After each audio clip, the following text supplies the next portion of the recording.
Hello dear learners, I am Professor M. Masoom Raza from Department of Library Information Science, AMU Aligarh. So in the previous lectures we have covered about acquisition section, technical section, that is also known as processing section, and we have covered the circulation section also. We have seen the activities of all these three sections. So hopefully by this time at least you know partially what a library is doing and how they are managing their activities. So today, in today's lecture, we will be discussing a new section, that is periodical section. So again the question is what these periodicals are and how they are different from books, and why do we need a separate section for periodicals. So let me tell you one by one. Periodical is something different from books, and how it is different from books, that these are the publications which never end. Never ending means it is unending cycle of the title. So such publications which runs in volumes and runs in the issues and volumes. You must have seen any publication just for the sake. Magazines you must have seen, newspapers you must have seen. So every day, depending upon the periodicity or frequency of the title, the new issue comes, and in a year probably 362 issues. If the press is closed for 3 days, you are roughly 362 issues make one volume. Similarly for other periodicals, and the periodicals, every periodicals, when I am using the word periodicals, means these publications, these special type of publications, they have certain period, means certain time gap, certain interval, certain frequency, means this frequency is fixed for any particular title. So any magazine or a periodical, the question is if the periodicity or the frequency is fixed. So maybe you will be getting the next issue after the completion of that span. For example, just suppose a periodical title is frequency is monthly. So probably in a year we will be getting about 12 issues. So 12 issues will make one volume. So this is how the periodical publications are different from books. Normally in case of books, once it is published, job is over. You are not going to expect the subsequent issues or subsequent volumes or nothing like that. Until unless it is written that, okay, this book will be complete in 3 volumes or 4 volumes, then probably you have to wait for the 2, 3, 4 volumes. But in case of periodicals, this is not going to end in one go. So in case of periodical titles, it is not to be assumed, but it is very sure that okay, this title has got certain frequency, and this will be completing, this whole title or the complete volume will be completing only after receiving all the issues as per the frequency or as per the periodicity of the title. So again the question is why we have to have a separate section. We need to have a separate section in the library. The reason is very simple, that you cannot process, you cannot acquire, you cannot process, you cannot organize these two things together, because the book is purchased once, then automatically all the transactions, means all the checks, all the routine work is to be finished. Book is shifted to the technical section. Technical section will process everything and then they will send to the stack area. But in case of periodicals, again the limitation is that the periodicals, as I told you, the nature is that it will be unending publication. So the title, all the titles will have certain frequency. So just suppose if a library is subscribing to 100 titles, so probably 100 titles will have n number of frequencies. Some can be daily, some can be weekly, some can be fortnightly, some can be monthly, some can be bi-monthly, and some can be quarterly, and some can be semi-annually, and some can be annually also. So one has to remain very vigilant as far as periodical titles are concerned. And these periodical titles, again, I told you, this has dual nature. Means these periodical titles can be primary as well as it can be secondary. So if it is primary, it becomes more important, and if it is secondary, then definitely it is meant for the secondary users, secondary usage. But in case of the primary, it is meant for the faculty, meant for the research scholars, and it has got a research utility. So that has to be treated differently, especially in the university libraries.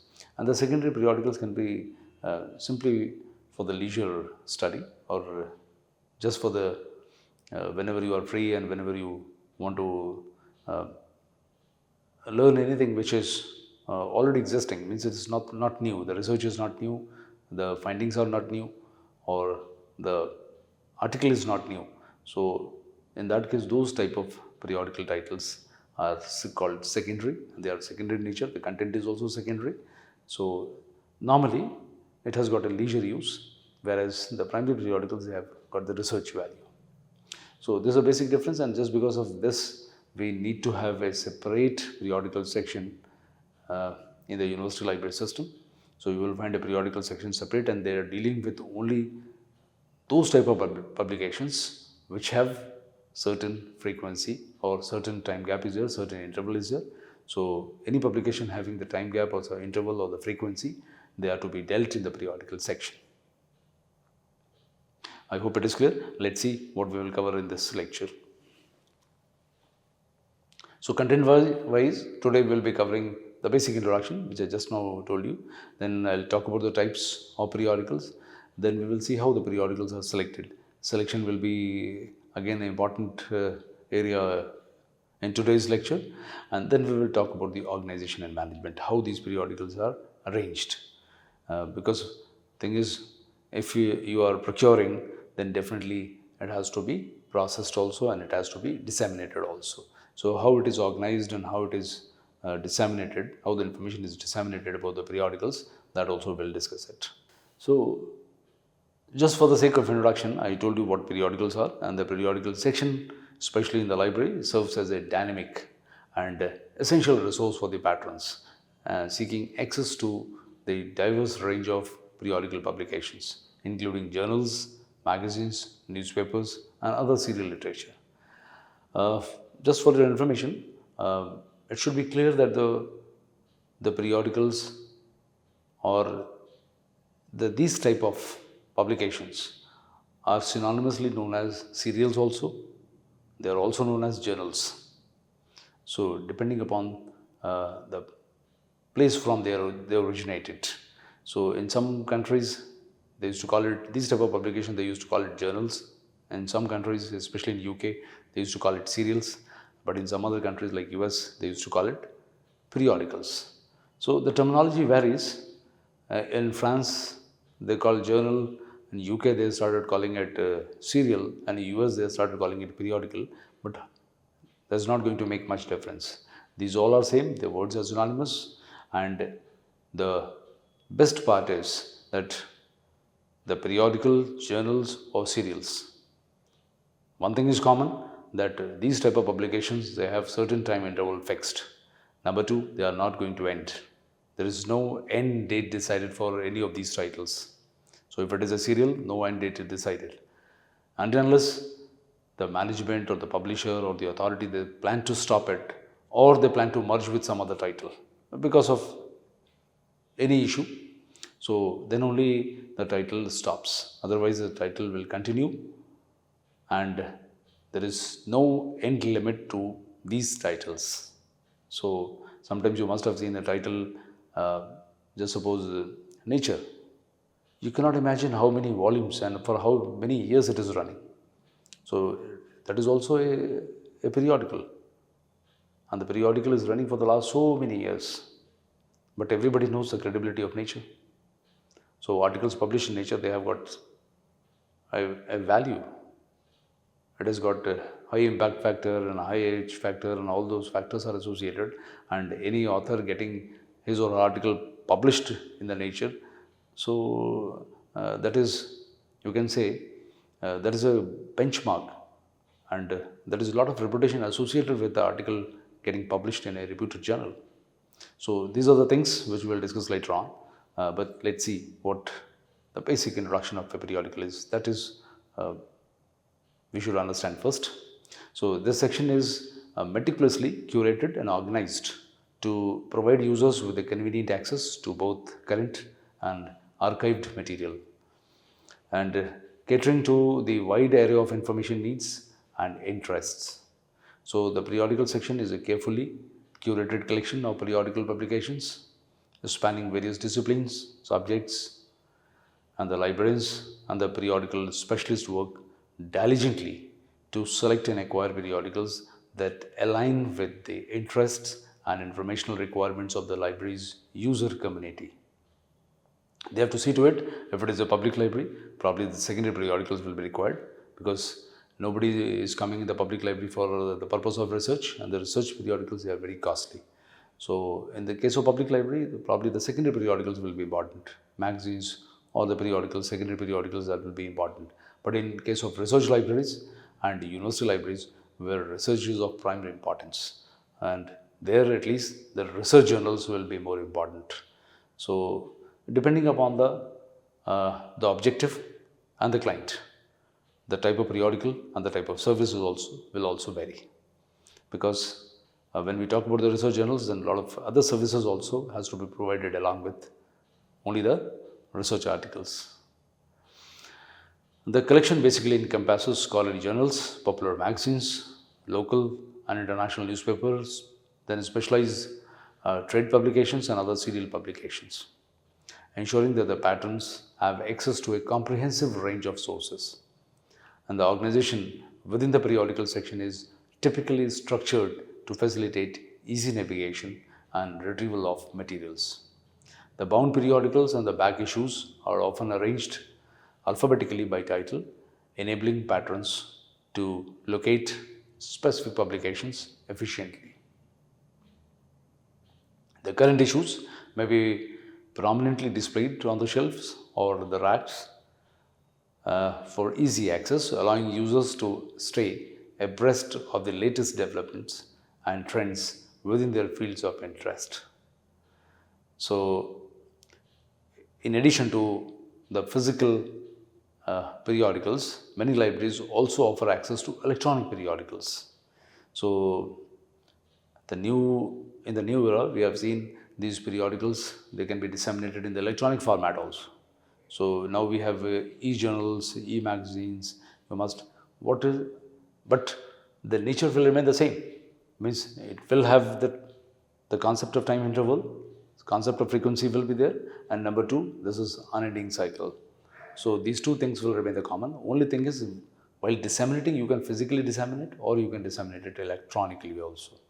So electronical dissemination means you have the access. Once you have the access, you go to that particular title and you can access it on any device, any electronic device, once you have the access to a particular title.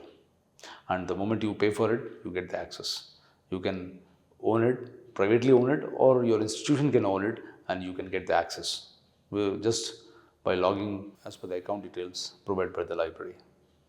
So these online resources provide patrons with convenient access to the vast array of periodicals, content including full text articles, abstracts, and digital archives. The librarians and information specialists play a crucial role in managing and facilitating access to these electronic resources, ensuring that patrons can leverage digital technologies to enhance their research and learning experience.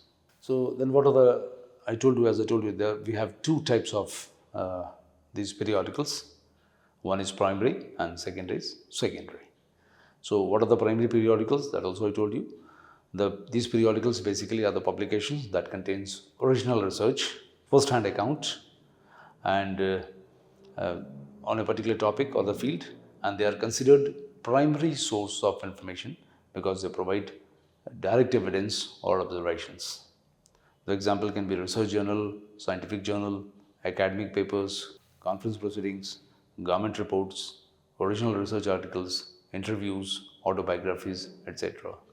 And the secondary periodicals, they basically analyze and interpret or synthesize information derived from the primary sources. They provide commentary, analysis, reviews, or summaries of the research findings, events, or the topics. Secondary sources may offer perspectives, critiques, or interpretations of primary material. The example can be review articles, literature review, or indexing and abstracting journals, etc. Now the third important thing is how to select the periodicals. So you can see here we have four different ways of selecting a periodical.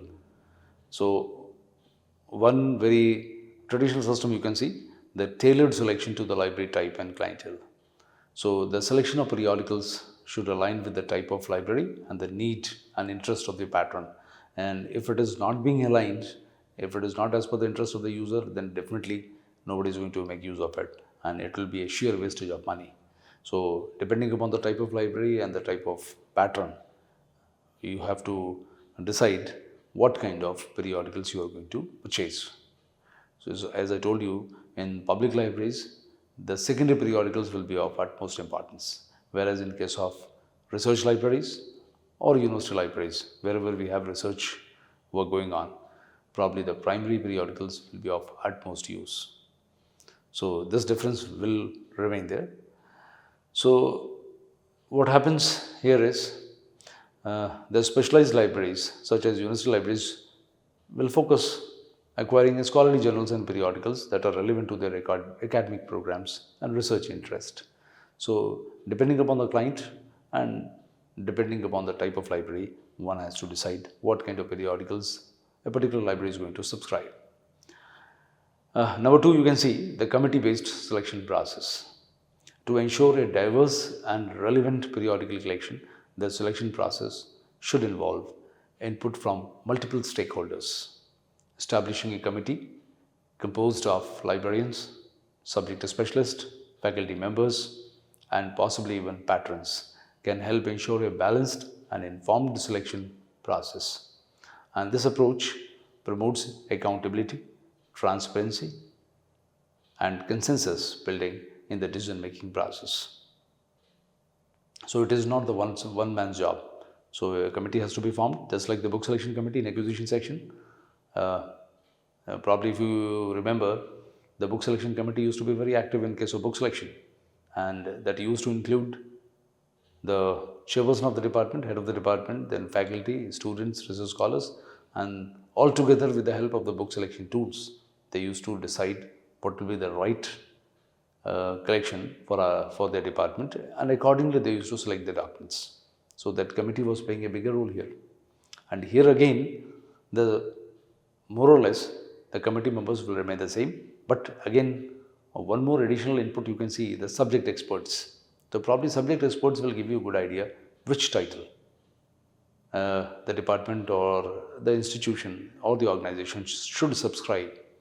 Because if any organization is dealing with the research, so it is more important that they should subscribe to the titles which are discipline oriented, subject oriented. And probably for that matter, you can take help of the subject experts, and experts will give you the right decision, or they will give you the right decision or the idea that these titles will be more relevant for a particular discipline. So accordingly, you can subscribe those titles. And here again, I told you the cost of the title, periodical title, and cost of the book, if you compare, there is a huge difference. The cost of the periodical titles are going to be much higher than the books. So at least when you are deciding on the periodical titles, try to have everybody in the committee, including your scholars, including your faculty members, and including your subject experts, and even the librarians. If it is possible, take help of the librarians also, librarians of different libraries. Probably if you are deciding on the titles for a research library, try to take help of some research librarian, or any research librarian who is dealing in that particular discipline. You will be the right person to assist you. So that way committee can be formed, and then the proper decision can be taken which titles we are going to subscribe for the current year. Then third, you can see the alignment with the collection development. The selection of the periodicals should be guided by the library's collection development policy and strategic goals.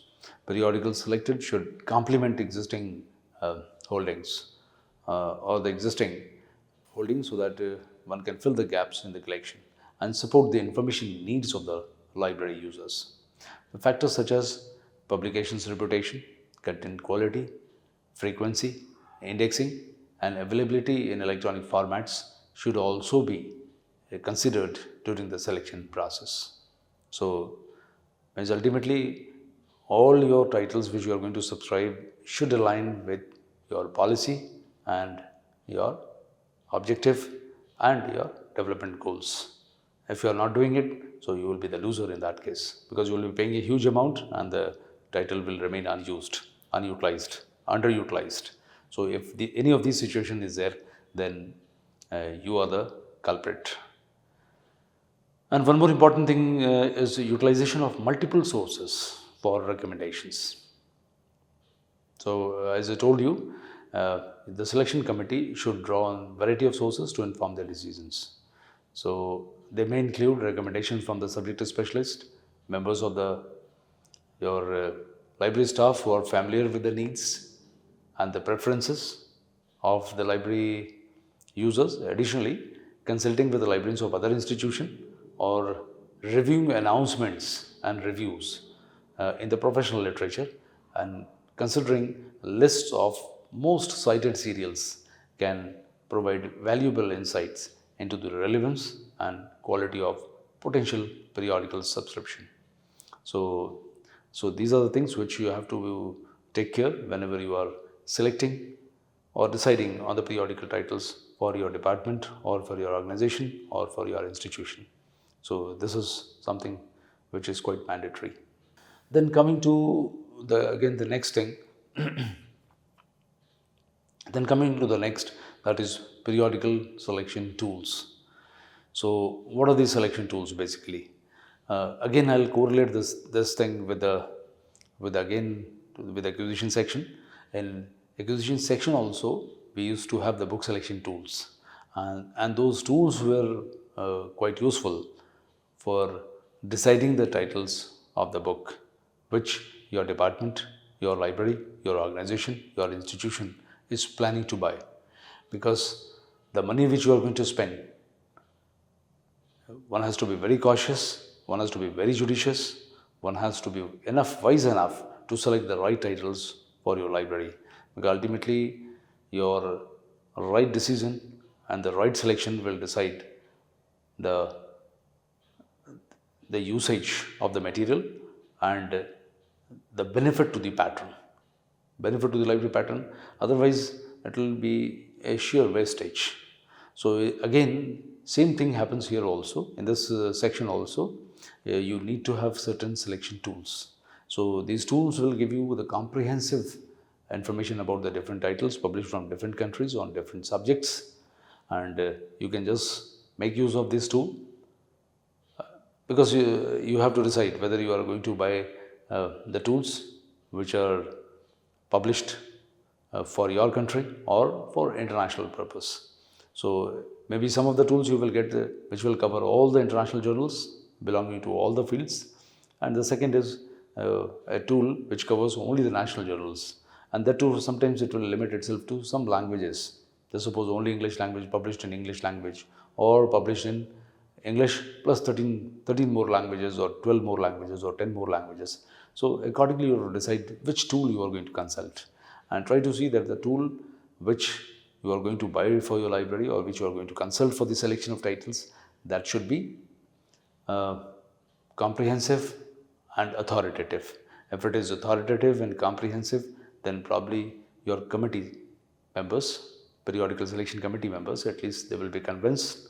They can go through each and every title belonging to a particular subject and then decide which will be the best one. So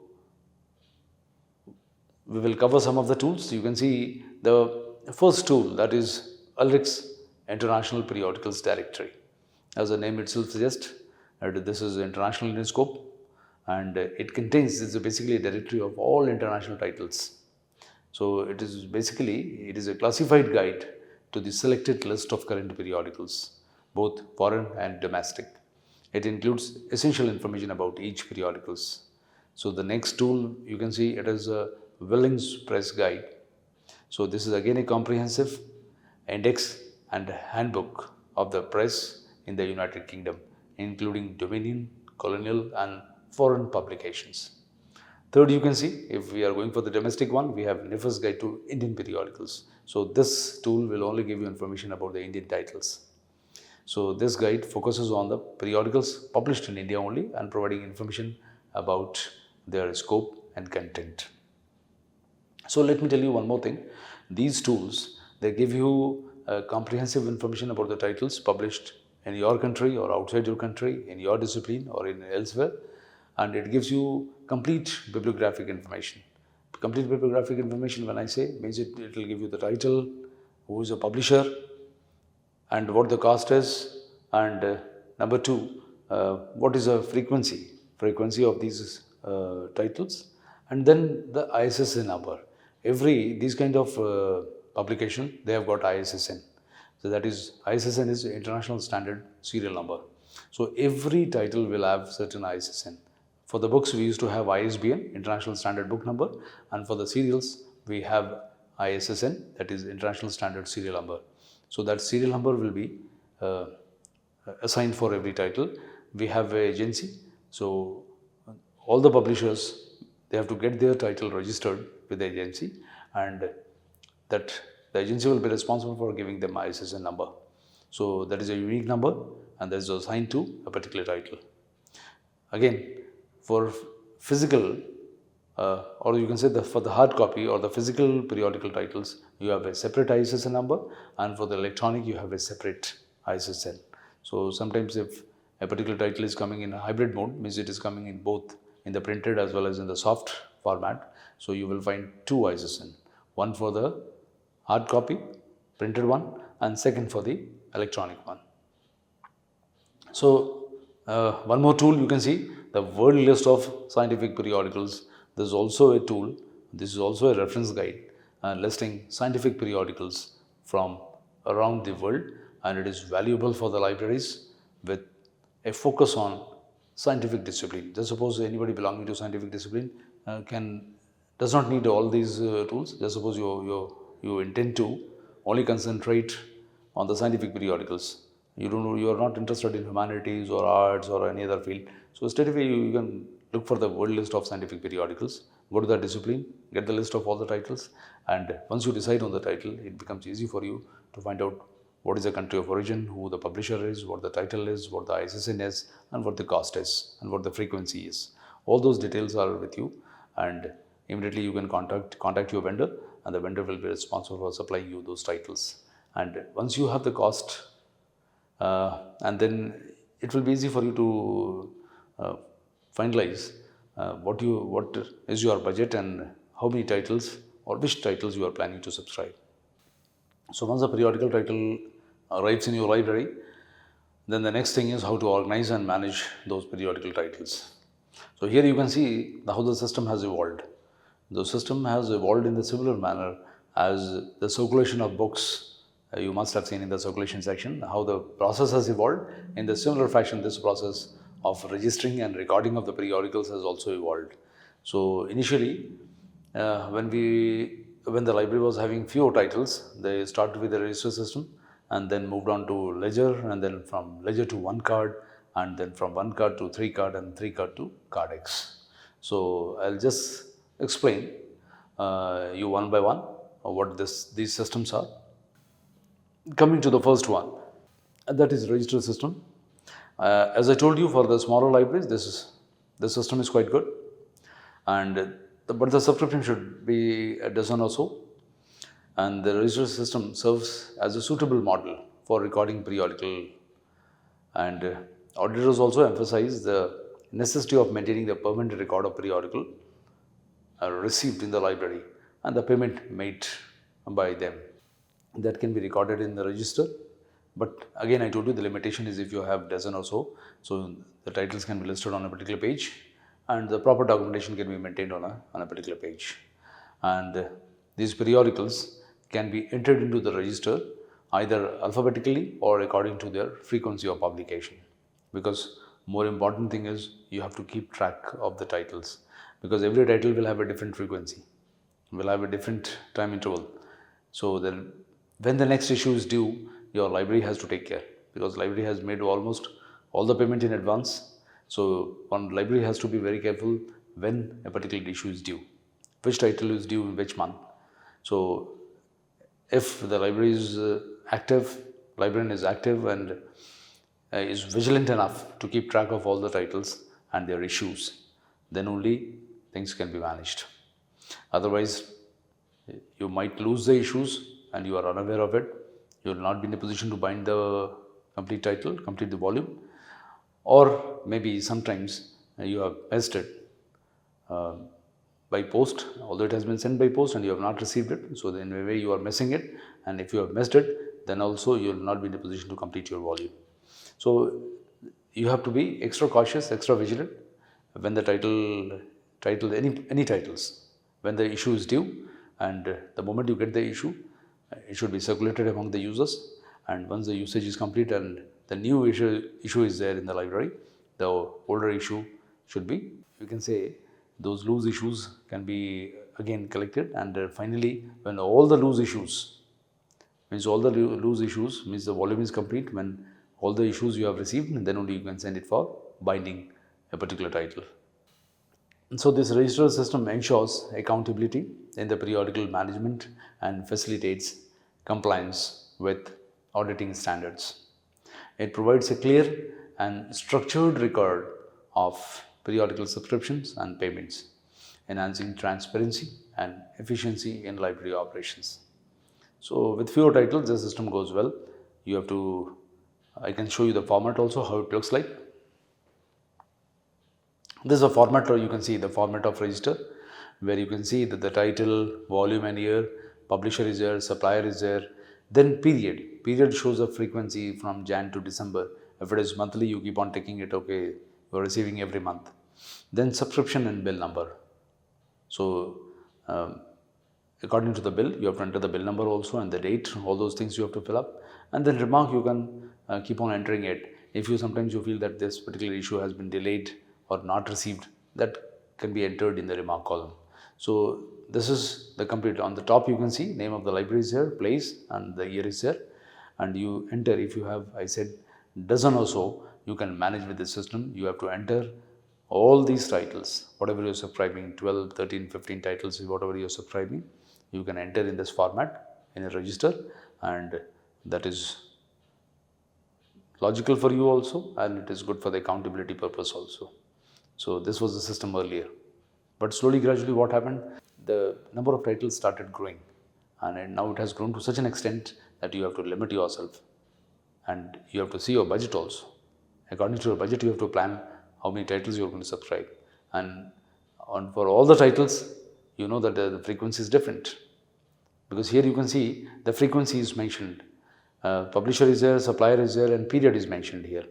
So you just imagine if you have 12, 15, at least you can manage these 12 frequencies, because all the frequencies, maybe out of 12, 2 will be fortnightly, 3 will be quarterly. So accordingly you can manage it. But when the number of titles starts growing, just suppose all of a sudden the title subscription goes up to 100, then probably this system will not work. You have to go for a new system.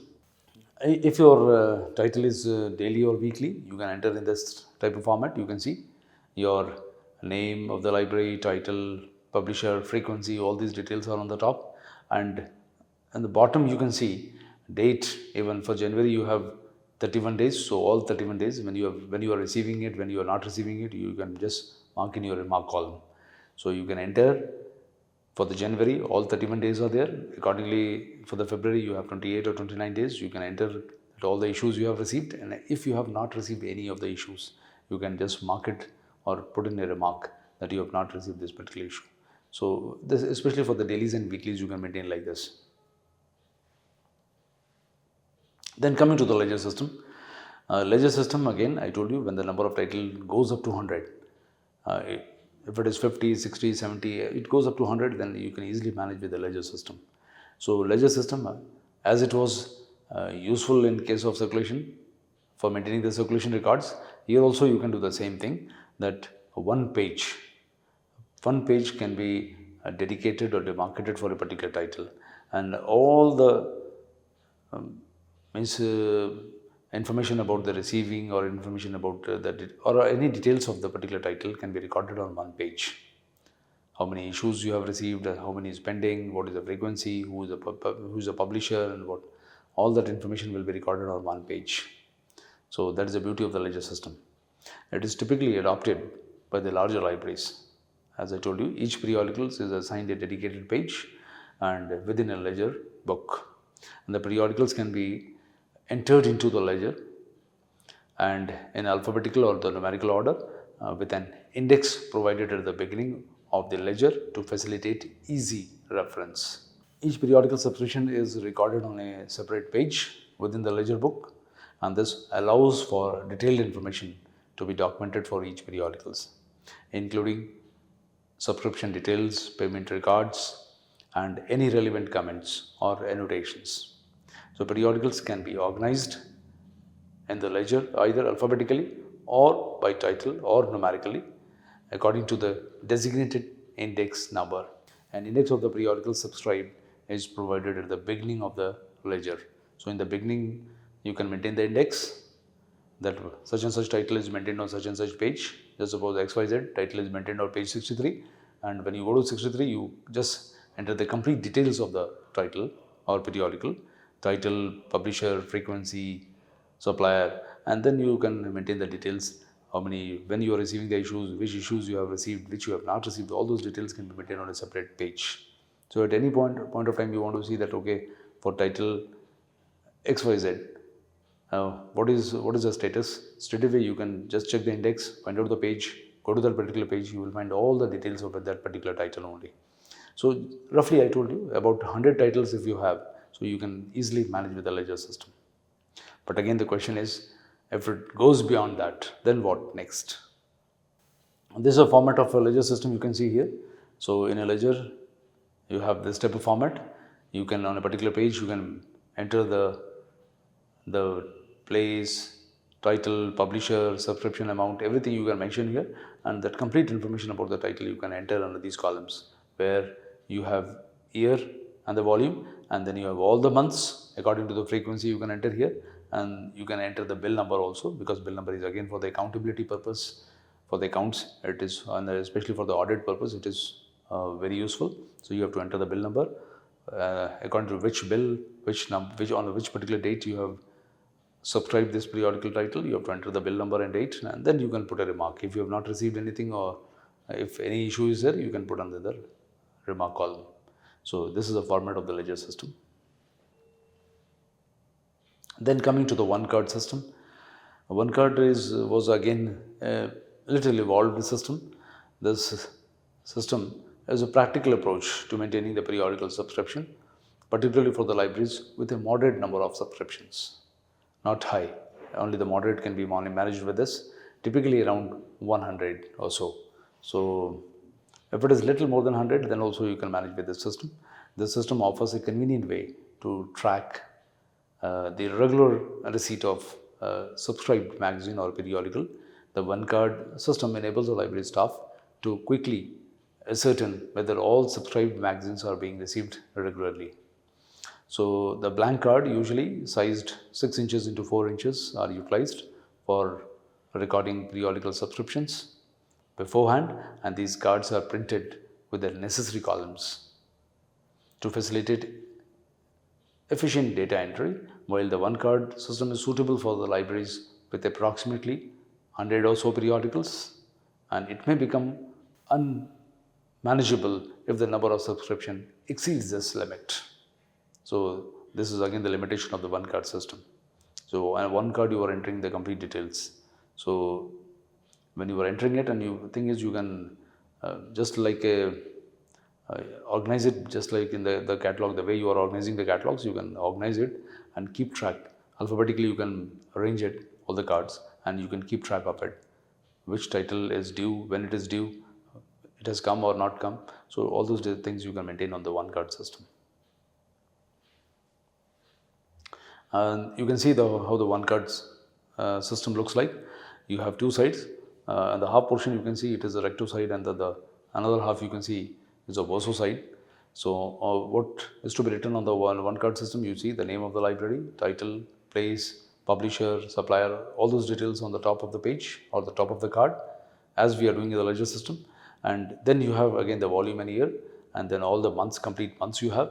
And on the verso side you can see again you have the volume and year, and you have the details which are related to the library. Probably on the recto side you can see the details which are more relevant for the user, and on the verso side you have the details which are more relevant for the library staff. You have the subscription and information about the subscription, and then you have information about the your bill number and date, and then what voucher, regarding the voucher number, that information you have to give, and then if any reminder has been sent, that also has to be put on record. And bound up to means because just suppose if all the issues are complete for a year, just suppose for 23 we have received any title which is monthly, and for 23 if we have received all 12 issues, so all those 12 issues can be put together, they can be bound, and that information can be recorded on the one card system or any system, that a user can know that okay, you don't have to look for the loose copies, but all 12 issues have been bound now, and that will be available in the library under bound volumes. So this is the beauty of it, and remark you can always protect. So this is your one card system. Then coming to the three card system, this again, since Dr. S.R. Ranganathan, father of library science, he was looking after the Madras library. So he did a lot of innovations, and he even analyzed the drawback of this one card system and ledger system. When he analyzed all the drawbacks, sometimes the retrieval is an issue, sometimes what is meant for whom. Means just suppose in one card we say the retro side is meant for the user and verso side is meant for the library staff. Why not to have, instead of looking back and forth, why not to have a different card? One card can be specifically meant for the users, and second maybe for the library purpose. So what he thought, okay, easily what problem with the periodicals is you have to keep track of the periodicals, because if you are subscribing to 1000 titles, just imagine 1000 titles with all these titles with different frequencies. I mean, some are weekly, some are fortnightly, and some are monthly, and some are bi-monthly, some are quarterly. If this is the case, how to keep track of all the titles? That was a major issue with the periodicals. So he devised a solution for this, and that is really commendable. So I'll let you know what this system is. And then he had the first one, register card. A register card will have the basic information. So that basic information about whether we have received or we have not received and what the subscription amount is, all those details can be put on the register card. And the classified index card also, that will give information about the what are the supplements and any other title which is, you can say, which is complementing or supplementing this title. Because sometimes what is important is, just suppose if we are looking for a particular title and we want to know how many titles which are related to this discipline. So all those complementary and supplementary titles can be given. Plus, if any indexes are available, so information about the indexes is also given. And in between you can see the check card. Check card is something which is a brainchild of Dr. S.R. Ranganathan. And I'll explain to you what this check card is. So let me tell you first what the register card is. You can see here the format of register card. So the register card is basically used to record essential information about each periodical subscription. So especially the information which typically includes the name of the periodicals. You can see here the name of the periodicals, supplier, periodicity, order details, then annual subscription cost, payment details, and the record of issues received. This is all information, you can find it here. And these cards are organized alphabetically. These are filed alphabetically in the tray, allowing easy access and retrieval based on the title of the periodical. So this is, you can see, the basic objective is this will be filed alphabetically. So any user, just suppose want to find out this information, whether the current issue of this particular title has been received or not, straight away you can alphabetically find out, and then you can see in the column that a current issue has been received or not. And the beauty is, along with that, you have a lot of other information also, but for the user it is only relevant that okay, the current issue has been received or not, and even the library staff also, they can verify if the current issue has not been received, then what action has to be taken. Then next what is to be done, they will take the action. So it is important that this card is having its own significance. So all these details are filled up and it is filed alphabetically.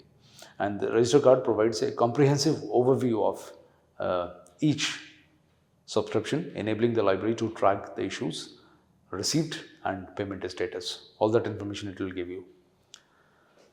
Now coming to the second card,